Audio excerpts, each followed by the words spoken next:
It's your girl Britt Johnson. Thank you so much for tuning into my channel. It's time to run it back with Britt. This show we talk about the top trending moments of the week in sports, and I get to break them down for you guys. My opinion, obviously, because this is my show. So before we get into it, of course, make sure you like this video, click subscribe, and follow me on all social media at I am Britt Johnson. I think I am the best defender to ever play this game. 100%. That's my opinion. How'd you guys like my Draymond Green impersonation? I know, terrible, right? And so is his opinion. But we are all entitled to our opinion, so here's mine. My favorite basketball quote is, offense sells tickets, defense wins games, and, well, Draymond, you don't really win a ton of games for your team. Who does, though, is Hakeem Olajuwon. Let's not forget about him. Hello. Not only is he one of the only 3 players to ever win Defensive Player of the Year and NBA MVP in the same season, the other 2, of course, being my GOAT, Michael Jordan, and Giannis Antetokounmpo, who did it this last year in 2020. But he is the only player ever in NBA history with at least 3,000 blocks and 2,000 steals. 9 all-defensive teams, 5 of them being first teams. I mean, need I say more? But my personal favorite defender of all time, again, I'm not saying this guy is the GOAT, but he's my GOAT of defense, is Dennis Rodman. That's right, the worm, baby. Yeah, the guy who made 10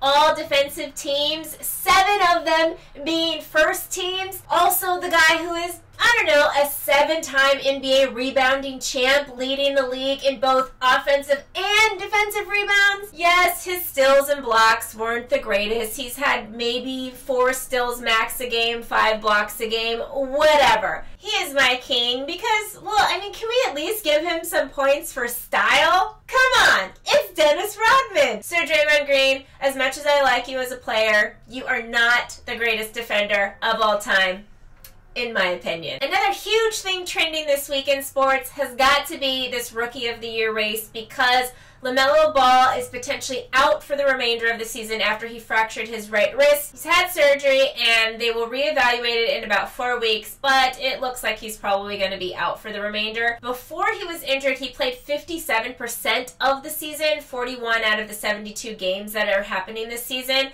and that is actually a lower percentage than any other player that has ever won Rookie of the Year. The lowest percentage of games a rookie has ever played and went on to win the Rookie of the Year award was actually Patrick Ewing back in 1986, and he actually played 61% of the games that season compared to, obviously, Lamelo Ball's, who is at 57% right now. And the sad thing is, Lamelo Ball was killing it before he went down. The only guy I could see even coming close to winning besides Lamelo Ball is Anthony Edwards. He's had a tremendous season. Tyrese Halliburton has been playing really well as well for the Sacramento Kings, but really, I just think Anthony Edwards would be the only other option. Last year, Zion played just 24 games, and he only got 1 first place vote over Ja, who killed it and won Rookie of the Year last season. So I guess we'll see what these 100 media people decide to do. LaMelo is deserving of the award, but because he only played 57% of the games, it might go to Anthony Edwards. This next one wasn't super trending, but I definitely had to include some football action. Tyreek Hill actually announced this week in an interview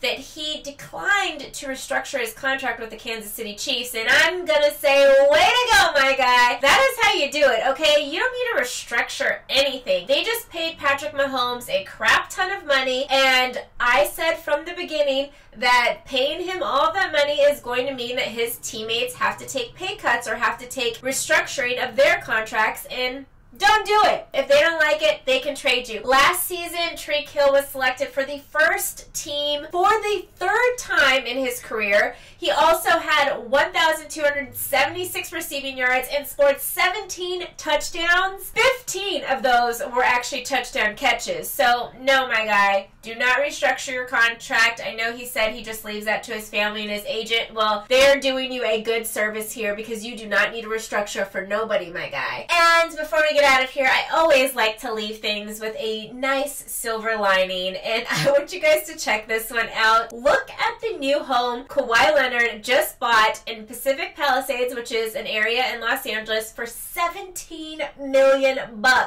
It is almost 12,000 square feet, has an infinity pool with cabana, 960 bottle wine cellar. Love to go in there because you know I love my wine. And it has a 10-person movie theater. I mean, this is what just being humble and quiet and just doing your work gets you.